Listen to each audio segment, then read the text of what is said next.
It's a celebration of America's freedom. Welcome to the Mark Scaringi Show. The Mark Scaringi Show is your place for a weekly discussion on making America great again. The important political and legal issues of the day, a celebration of the Constitution, and traditional American values. Mark is a practicing attorney, a former senatorial candidate, a Donald J. Trump-endorsed delegate, and a defender of the Constitution. His goal? To put America first. And now, celebrating America's freedoms, here's attorney Mark Scaringi.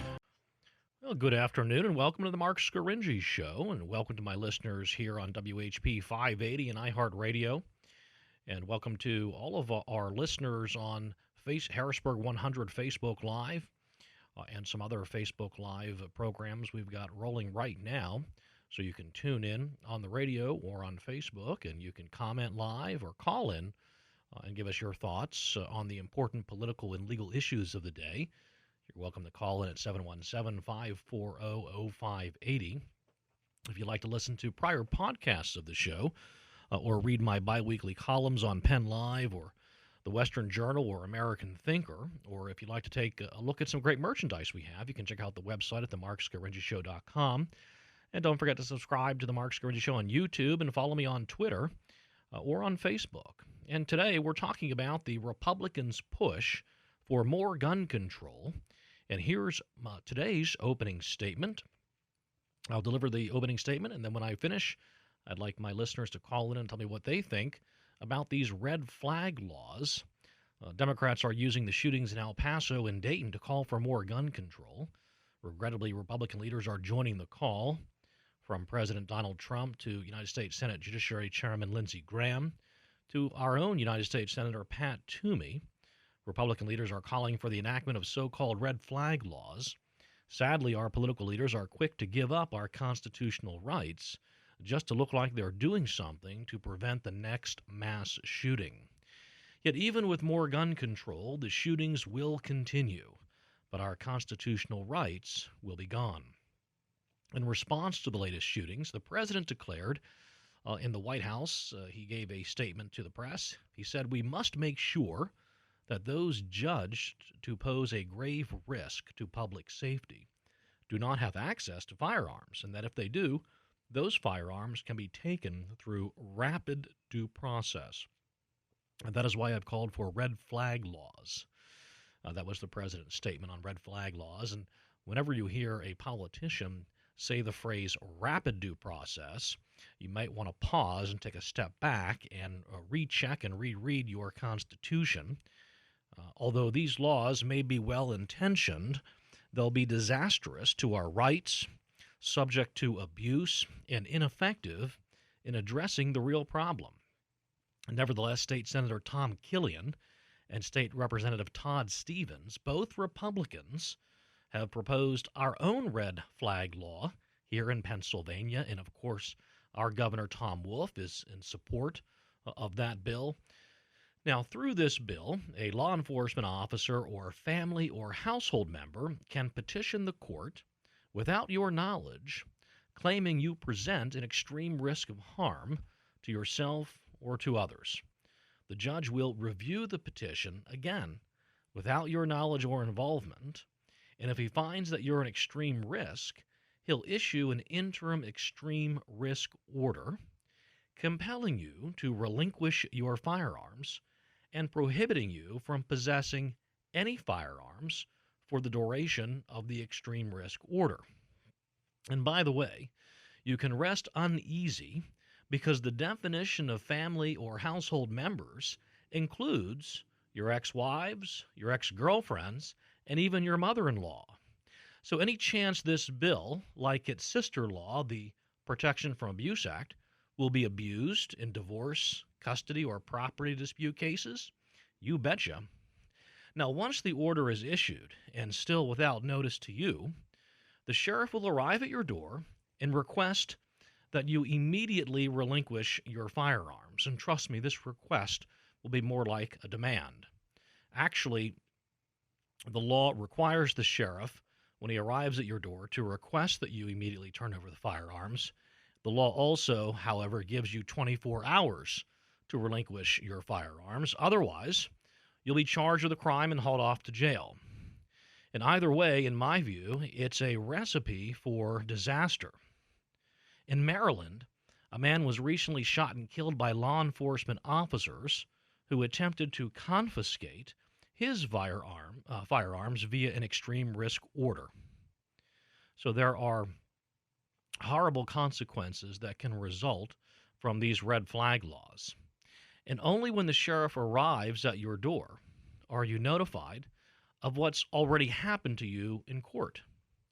The entire process involved in the interim extreme risk protection order violates your right to due process and several other constitutional rights. Now, we may find liberal judges who view things differently, but I think a correct interpretation of the Constitution and a correct use of constitutional law requires advance notice and a hearing before one's property is taken. That's due process. So when the president talks about rapid due process, I don't think that fits with the historical and traditional understanding of constitutional due process. In any event, you do have a right to a hearing within 10 days of the issuance of the extreme risk protection order. But, it's unlikely once you get to court that the judge will reverse himself because, remember, he's already entered the interim extreme risk order. It's more likely that he'll enter the final order. The final order can last up to 1 year. All the while, you're dispossessed of your firearms and prohibited from exercising your Second Amendment rights. And furthermore, in deciding to enter either order, the judge may look back over the past 2 years and consider nonviolent conduct, such as abuse of controlled substances or alcohol, whatever that means, any criminal conviction that involves controlled substances or alcohol, which includes DUI, possession of small amount of marijuana and others, and also a recent acquisition of a firearm. So even exercising your Second Amendment rights can be used to deny you the same. Now, in addition to its constitutional infirmities, this red flag bill does not do much, if anything, to prevent the next mass shooting. Like all gun control laws, it assumes the gun is the problem instead of the psychotic person ready to pull the trigger. As President Trump correctly stated, mental illness and hatred pulled the trigger, not the gun. A review of the most notorious mass shooters reveals that they all suffered from severe mental disorders. They all should have been institutionalized. Although red flag law may have taken away their guns temporarily, it would have left them free to live among us in our communities. And is it possible that the next mass shooter, even though subject to an extreme risk order, might stumble upon one of the 400 million firearms in circulation in America today? Now, almost as an afterthought, this red flag bill does permit judges to consider using the Mental Health Procedures Act to seek involuntary commitment of a person deemed to be an extreme risk. But judges, law enforcement, county mental health officers, and family and household members already have that power. And patients in mental health facilities, they don't have access to firearms. Wouldn't it be safer and more effective to focus law enforcement and judicial resources on removing the next potential mass shooter from our community and placing him in a mental health facility where he'll receive the treatment he needs, instead of using red flag laws filed by ex-wives or ex-girlfriends to disarm those with DUI and drug convictions? Inpatient mental health treatment for those who present a clear and present danger to themselves or others should be the focus of our efforts.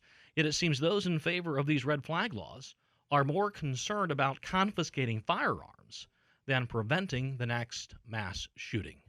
More about these red flag bills when we return from this brief commercial break. You're listening to The Mark Scaringi Show. And welcome back to The Mark Scaringi Show, your place on the dial for constitutional conservatism. This is where we talk about the important political and legal issues of the day from the perspective of putting America first. Today we're talking about red flag laws and how Republican leaders at the national level and the state level are in support of them. And, of course, they have Governor Tom Wolf's support. So it's very possible we may be seeing the enactment of a red flag law here in Pennsylvania. And I'm going through The main red flag law proposed by State Senator Tom Killian and State Rep Todd Stevens, both Republicans. And I've given my opening statement.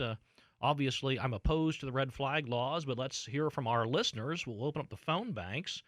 We have Ellen from Hanover. You're on the Mark Scaringi Show. Oh, hi, Mark. I have to at least partially disagree with you on the red flag laws. I'm a retired social worker, and we had to. I remember if somebody there were allegations that somebody had abused a child, there was mandatory reporting. And the problem with these shootings is that now we're finding out the same thing applies in the one in El Paso. And somebody knew, but they didn't do anything. And I'm sure that some of these the laws will be misused at times, but we have to do something because people are not voluntarily doing what they should do, and that's report these people. So I think we have to consider the red flag laws with some kind of protection built in. That somebody threatens to kill somebody, that's the grounds for commitment to an institution anyway. In Pennsylvania, they would then be referred for a mandatory mental health evaluation. The main problem we have in our country that causes these incidents is there's a lack of respect for life, and there's a declining moral standards. And people who don't report, that's a failure. That's a moral failure on their part. And when people don't do the right thing and the consequences are serious, then the government steps in. That's just how it is. Well, Ellen, you raised several good points, and let me respond to a couple of them. You make the point that if someone threatens to kill another person, that would subject that person to an involuntary commitment. And it should, yes. It should. Lawfully, it is. Under Pennsylvania's Mental Health Procedures Act, of course, there has to be a clear and present danger that person is at risk of harm to themselves or others. And so such a threat could be sufficient to commit that person involuntarily in a mental health facility and get the person under the treatment that the treating physician believes is required and necessary for that person. And my point is, that's the law that's already been on the books for many, many decades. That's the law that should be utilized because that removes the threat. The threat is the person, not the firearm. Somebody has to report the person. Well, somebody has to, right, and somebody has to, and somebody has to report the person in order to get the extreme risk protection order. So, my point is, we already have the law on the books. The extreme risk protection order, if it's effectuated, the sheriff shows up at your door, and you, in this example, you present an extreme risk. You are going to kill someone. You're an extreme risk. What does this law do? It asks you to relinquish your firearms and gives you 24 hours to do so. So if you're an extreme risk, what are you doing within those 24 hours? Are you gonna kill the person? And secondly, if you're an extreme risk, and the sheriff takes away or you relinquish your firearms within 24 hours, are you no longer an extreme risk because you don't have your own firearms? What about knives? What about the 400 million firearms that are lying about in America today? It seems to me if a person is an extreme risk, he should be removed from the community and put in a mental health facility to receive treatment. Well, I agree with you, but the problem is people don't report because they're afraid. And a lot of times they just think, oh, well, it's not real, he's joking, this type of thing. But I would hope that a law would remove any penalties toward the person, like they couldn't be sued or something. Yeah, well, there are. Well, let me just raise a different point, and I want to get to some other calls, and that is the same fact pattern, the same scenario. The person threatens to kill another. That's a crime. So if the other person on the receiving end of that threat calls the police will come and arrest the person who's threatened to kill. That's at least a terroristic threat. That's a crime. They'll be taken in, they'll be booked, they'll be arrested, bail will be set, and a condition of bail will be you can't have access to firearms. You can't possess firearms. So If it's a domestic violence situation, if the people fit the definition under the Pennsylvania Protection from Abuse Act, that person can get a protective order, and part of the order will compel the alleged aggressor, the alleged perpetrator, to relinquish his firearms. And there's a mechanism in that bill for a relinquishment of firearms and a ban on possession of firearms during the period of the Protection from Abuse Act. So it seems to me we already have laws in the criminal code, laws through the PFA statute, and laws through the Mental Health Procedures Act to deal with people who are threatening to harm others. Well, maybe the laws will be enforced more. But this proposed law probably needs some tinkering. Yes, it does. Ellen from Hanover, thanks for calling. Appreciate that. Let's take some other calls. We have, let's see here. We have, who is this? Claire? Oh, yes, Claire. Yes, Claire from Harrisburg. You're on the Mark Scaringi Show. What do you think about these red flag laws? I'm very concerned with them. First of all, no one wants anyone to be harmed, and it's been very painful to think of the individuals that were slaughtered in these two situations. And I think it is normal in that period of concern and to say, let's do something, let's prevent it. And I certainly want to make sure that happens if it can happen. But my years of life on this planet and work in human services says no, not likely. I agree that we should take care with people who seem to be unstable, and under current laws that we have, we can put individuals in who are unstable in situations where they can be evaluated and get help. I am somewhat concerned when someone thinks that the police coming to your door and taking something of yours without due process is a correct way to go about it. I don't think so, and I don't think it's ultimately protective. Yeah, I have to agree with you. It's a potentially disastrous situation, and that's what happened in Maryland. The individual in the home, he's not aware that there was a court proceeding. He was not aware that someone went into court, got an extreme risk protection order that in Maryland requires immediate confiscation. Pennsylvania's bill is a little bit different. Pennsylvania's bill is about it compels the possessor or the owner of the firearm, the subject of the order, to relinquish within 24 hours. But in Maryland, it's about confiscation. So in Maryland, the sheriffs arrive, law enforcement arrives, they pound on the door. The guy opens the door and they say, "Give me your guns." And he's like, "Why? What are you doing here?" And it's a situation fraught with danger. That man who was subject to that order, by the way, was shot and killed. He's dead as a result of the order that was issued to protect others from him. He's dead. Well, I don't think that it is appropriate legally, and I also think that it does not do the ultimate desire is for us to be protective of people, and I don't think that's going to work.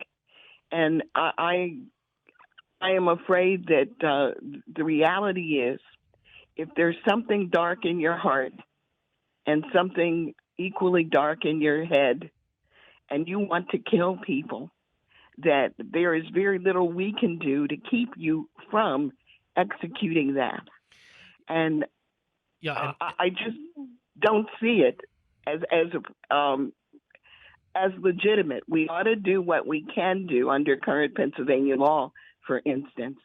But the notion of protecting everyone from every individual who is unstable is just not going to happen. Yeah, I agree with you. At some point, we're going to have to think about protecting ourselves from the mentally deranged and those who just are evil and wish to do us harm. There's no law that's going to protect us. We have to protect ourselves, and that's something that we're missing in this debate.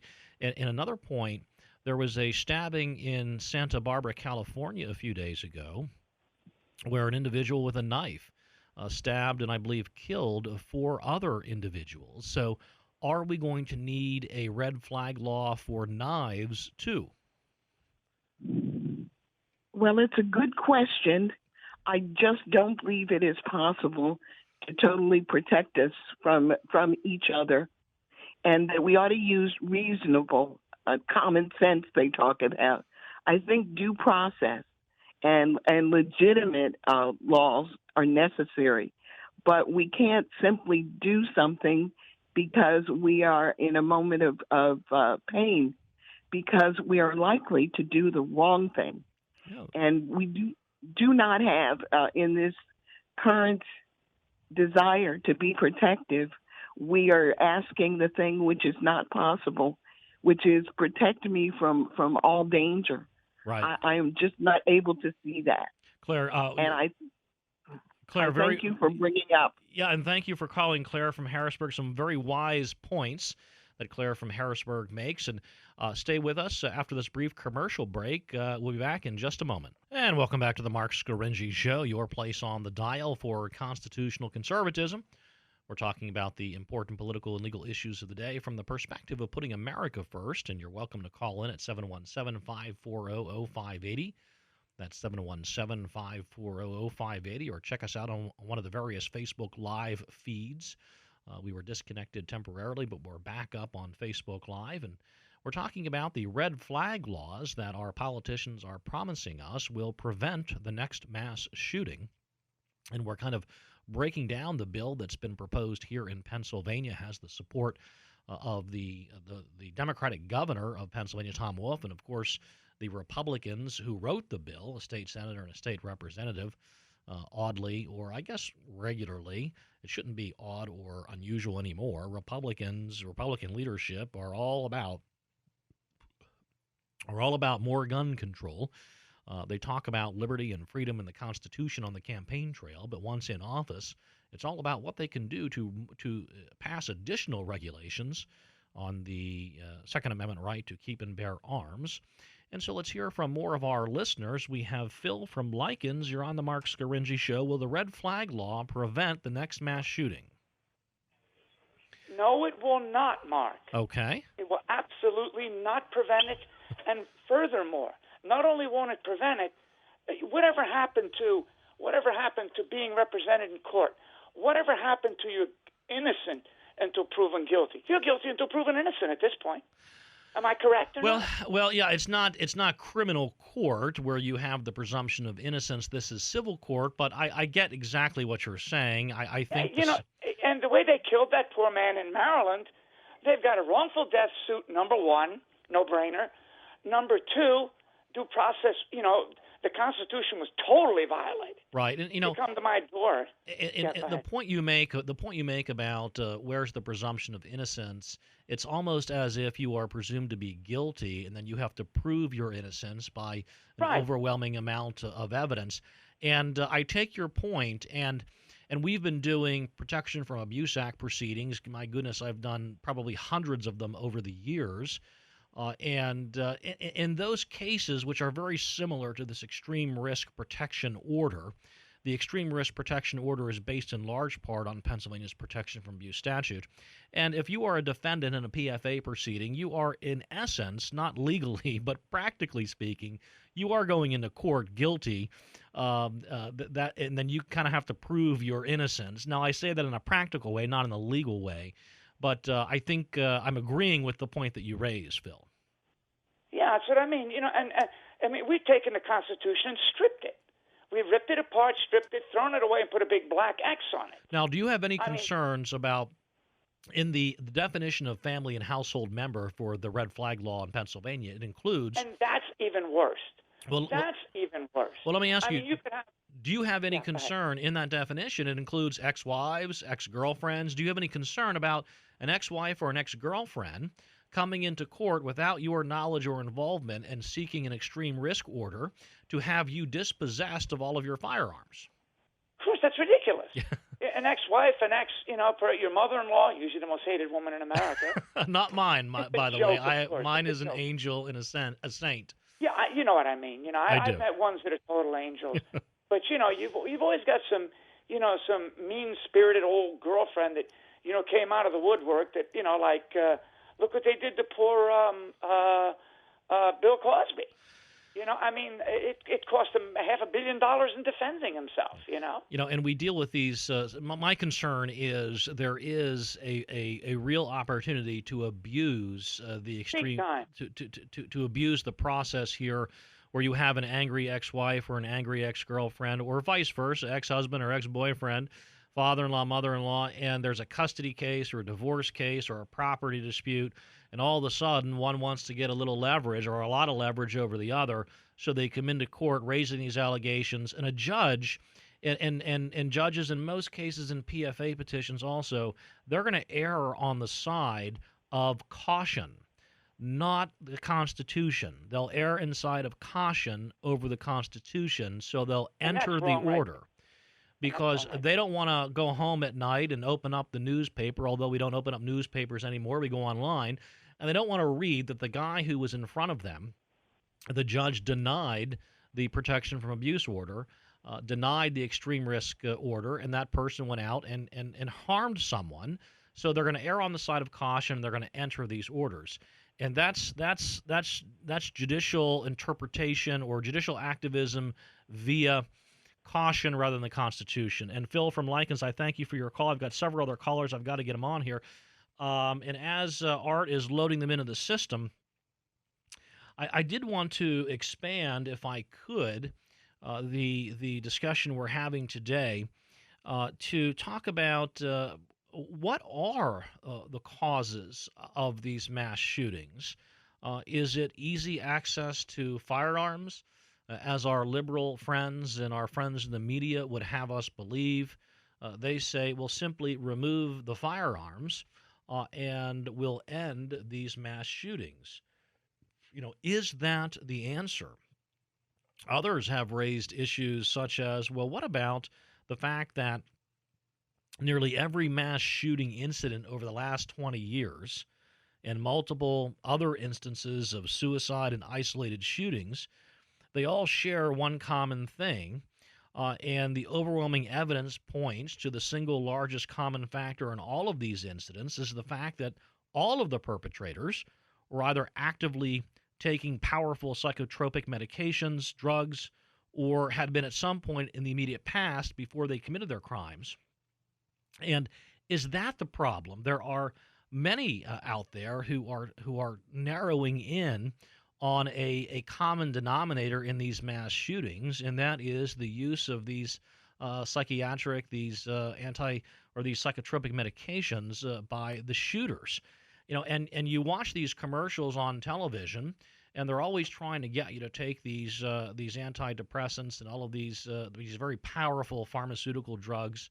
And by the way, our pharmaceutical companies are making tens of billions of dollars a year on these medications, and then you watch the commercial, and boy, it looks beautiful. You're going to be healed from your depression or your psychoses by taking this drug, and everything's going to be better. But then the announcer starts reading the disclaimer, and the disclaimer sounds horrifying, that these drugs cause suicidal ideation, homicidal ideation. They cause extreme aggression. It's remarkable. And that these drugs are in common use all across the country, yet they seem to be a common denominator in these mass shootings. Now, of course, the overwhelming majority of people who are using these medications are not having these types of horrible reactions, but it certainly does raise some concern. According to the Citizens Commission on Human Rights, the infamous Columbine ringleader, Eric Harris, he was taking the antidepressant Luvox. The Nicholas Cruz, the Marjorie Stoneman Douglas High School shooter, he had been receiving treatment at Henderson Behavioral Health for a couple of years and was on these antidepressant psychotropic medications. Stephen Paddock, the man who killed 58 people in Las Vegas on the sedative hypnotic Valium. And the list goes on and on and on. So is the and this is a 64-page report, and you can Google Citizens Commission on Human Rights. It details more than 60 examples of school and mass shootings and stabbings and senseless violent acts committed by those under the influence of these psychotropic drugs or experiencing serious withdrawals from them. So that's something that we don't really talk about at the mainstream media level, but it seems to be certainly something that is prevalent among all of these shootings. And we'll open up the phone lines and we'll take some additional calls, 717-540-0580. That's 717-540-0580. We're talking about the red flag laws that are being proposed across the country and here in Pennsylvania. And we have Jim from New Holland. You're on the Mark Scaringi Show. Will these red flag laws prevent the next mass shooting? Hey, Mark, good to talk to you. Yes, Jim. Yeah, I have well, I'll talk about the red flag, but I want to make a comment here. You know, we already have laws on the books, and if I understand this right, this killer down in El Paso, they knew about this guy, and I think some of our problems, not more red flags, not more laws, is these people better start doing their job. But these laws are already out. Why aren't they enforcing the laws that's already on the books? Well, you're exactly right. And with Nicholas Cruz at Marjorie Stoneman Douglas, there were several instances where apparently mental health professionals and others considered using the Baker Act down there, but didn't do it. And up here in Pennsylvania, it's the MHPA, it's the Mental Health Procedures Act, to seek an involuntary commitment. If the person is an extreme risk of harm, if he is the next mass shooter, and you've identified that, good God, take the guy off the streets, get him out of our communities, and put him in a mental health facility and get the guy treatment. Yeah, and you're exactly right. And one more quick comment. Yes. Now, what I'm seeing here, the liberals are on this big push. The media and the liberal are all the same about this gun laws. They're pushing and pushing. And most of our Republican friends, not all of them, have no dang backbone to back. True. And a lot of them are anti-Trump, even some of the Republicans. Let's really face it here. And what they're trying to do is put Trump in a box here. I've heard some people from on TV from the NRA, I won't vote for him. Well, if you're going to vote for a person who's a socialist over Trump, you've got to have your head examined, brother. Amen. Now, Jim from New Holland, thanks for calling. I've got to take a brief commercial break. When we return, we'll talk more about the red flag laws that are being proposed here in Pennsylvania and across the country. Stay tuned. We'll be back right after this. And welcome back to the Mark Scaringi Show, your place on the dial for constitutional conservatism. We're talking today about the red flag laws being proposed by our political leaders, if you will, as a way to prevent the next mass shooting as the country is reeling from the horrible shootings in El Paso, Texas, and Dayton, Ohio. Even our Republican leaders, from President Trump to United States Senators Lindsey Graham and even Pat Toomey here in Pennsylvania, are supporting more gun control efforts as the answer to the problem. And so now we have the red flag law being proposed here in Pennsylvania. We went through an analysis of the law earlier in the program, and we're hearing from our listeners to get their thoughts on whether this is right for Pennsylvania. Will the enactment of a red flag law prevent mass shootings here in the Commonwealth? And you're welcome to call in 717-540-0580. That's 717-540-0580. We've talked about perhaps some of the other causes, instead of just the liberals talking about it's the easy access to firearms that cause the mass shooting. The president is reminding us that it's the insane killer who pulls the trigger, not the gun. The gun doesn't shoot itself. And so I've been talking about the one common denominator in all of these mass shootings is apparently the use of these psychotropic medications that are being prescribed at an abundant rate across the country. Our pharmaceutical companies, big pharma, if you will, is making tens of billions of dollars on them. There are extreme risks that are side effects that are a part of the use and consumption of these drugs, including suicidal and homicidal ideation. And we've seen that being played out across the country in these shootings. Apparently, most or all of the shooters have been using these drugs or have been suffering from severe withdrawals from prior use of them. And so that presents itself as a potential cause. And if that's a potential cause, why aren't we focused on that? Why do we always seem to be focused on restricting the rights of gun owners, on restricting due process rights, on enhancing the government's ability to come into our homes and come into our lives, and take away our property, including our firearms. Why does that always seem to be the answer? Let's hear from our listeners. We have Dwayne from Edders. You're on the Mark Scaringi Show. Will these red flag laws prevent the next mass shooting? Yes, Dwayne. I absolutely don't think so. How you doing? Good, I absolutely don't think so because because from what I hear, like there's people mentioning like, oh, somebody's angry or flying off the handle about something. It's like, well, anybody that's doing something and whatever to hurt themselves, things go wrong, they're going to, if they're being verbal and boisterous about it, 9 times out of 10 they ain't going to do anything. It's the quiet person I'll be worried about. That's a very good point. Yes. And they're trying to lump everything into one. A lot of things are individual problems that need to be taken care of. They just can't throw everything in a fishbowl and make everything the same. Like this, just because you're white and you're proud to be an American and you're for the Declaration of Independence and the Constitution, now they're going to make you a white nationalist or something like that. It's just like, that's just ridiculous. It's like, what about the Black Panthers and all this Black Power stuff and the Farrakhan, the Muslim? What next? Well, the people that are from Puerto Rico have all their Puerto Rican flags in their car windows or whatever. It's like, where's it going to stop? Why? Why is everything always segregated and driven by the drive-by media and the liberals? Nobody ever talks any common sense about anything. You're the only one that does that. So, Dwayne, you're not a big advocate for these red flag laws, I take it. No, I'm not a big advocate for big government or the Patriot Act for that matter, because, that's the same thing. Something tragically happened, and they went with a knee-jerk, easy reaction. And is to just take away our rights. That's right. Yeah, nobody sat down and took the common sense approaches of like, okay, let's get our emotions down before we do anything. That's you right. know what I mean? That's right. Hey, Dwayne from Edders. Dwayne from Edders, thanks for the call. I appreciate that. I want to get some other calls here before we come to a close. We have Michael from Lancaster. You're on the Mark Scaringi Show. Will these red flag laws prevent the next mass shooting? Michael from Lancaster. Yes. Hello. Yes, go ahead. Well, I think it's useful when we're examining what is a relatively new phenomenon. We look at what else is new that's interjected. I believe your psychotropic drugs is one example. I think the internet is another example. And I can tell you, for example, when I was a kid growing up, all our uncles, some of our younger fathers were in Vietnam. And you could, back in late 60s and early 70s, actually bring your M16, you could get it back in the States.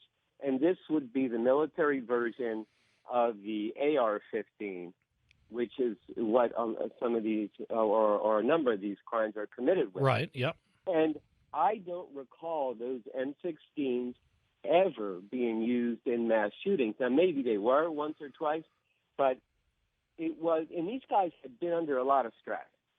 They had post-traumatic stress disorder and stuff, and they were not manifesting it on going out and mass shooting people. Even if they were upset, they got a bottle of Jack and they dealt with it like a man. And in this case today, though, people get on the internet and you can find somebody somewhere that will egg them on. These aren't ex. Well, Michael, let me follow up with one point you said. They would get a bottle of Jack and take it like a man when they were dealing with some extreme stress or provocation in their life. And it makes me think about, there was a Heritage Foundation study that looked at the 25 most cited school shooters since the horrible Columbine shootings back in 1999. 75% of these shooters grew up in broken homes. And there's a lot of research out there that talks about the absence of fathers in the lives of these young boys growing up in these broken homes, and how that may have played a role in the inability of these young men to learn how to deal with bullying that goes on in school. In the Columbine shooting case, it was all about Dylan Klebold and Eric Harris being bullied. And the way they dealt with that was to get firearms and go into school and shoot and kill students there. Is the breakdown in the family and the loss of fatherhoods from fathers from so many of these homes, so many of these shooters come from broken homes, is that a problem? I do believe that a failure to properly deal with stress can end up leading to mental illness. Clearly, these people who commit these crimes are mentally ill. No sane person would do this sort of thing.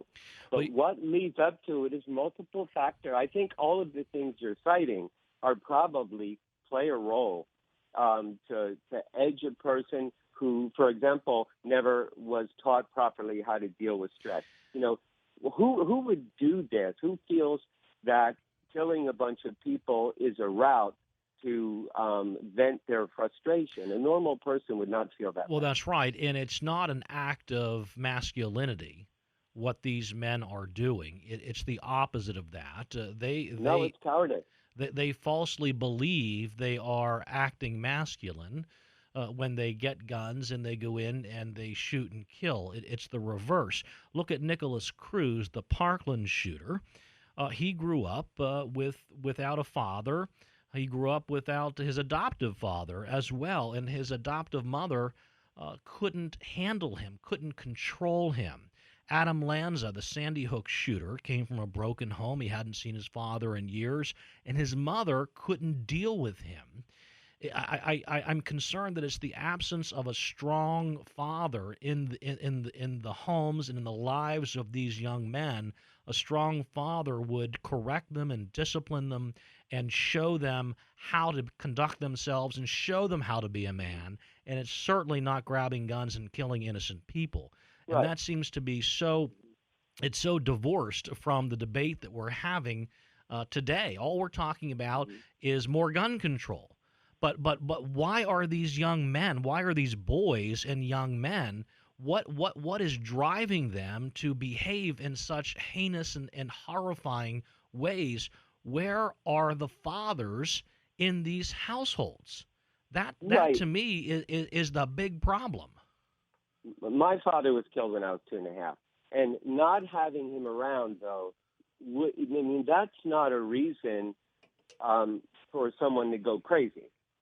And I don't think it's one thing.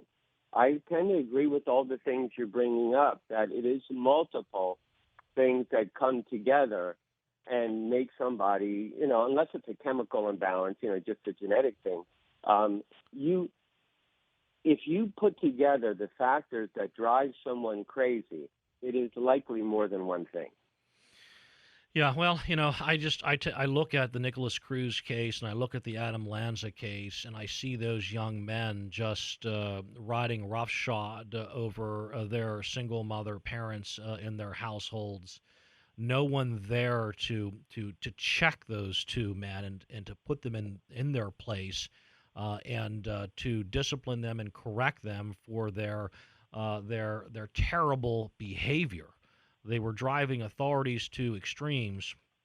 Michael, we're running out of time. I want to thank you for your call. Some very interesting points that you raise. I don't think red flag laws are going to prevent the next mass shooting. I think we have to look at the causes behind why these young men are acting in the horrible and heinous ways that they are. And get the country focused on the root causes, if you will, instead of taking away the rights of the rest of all of us.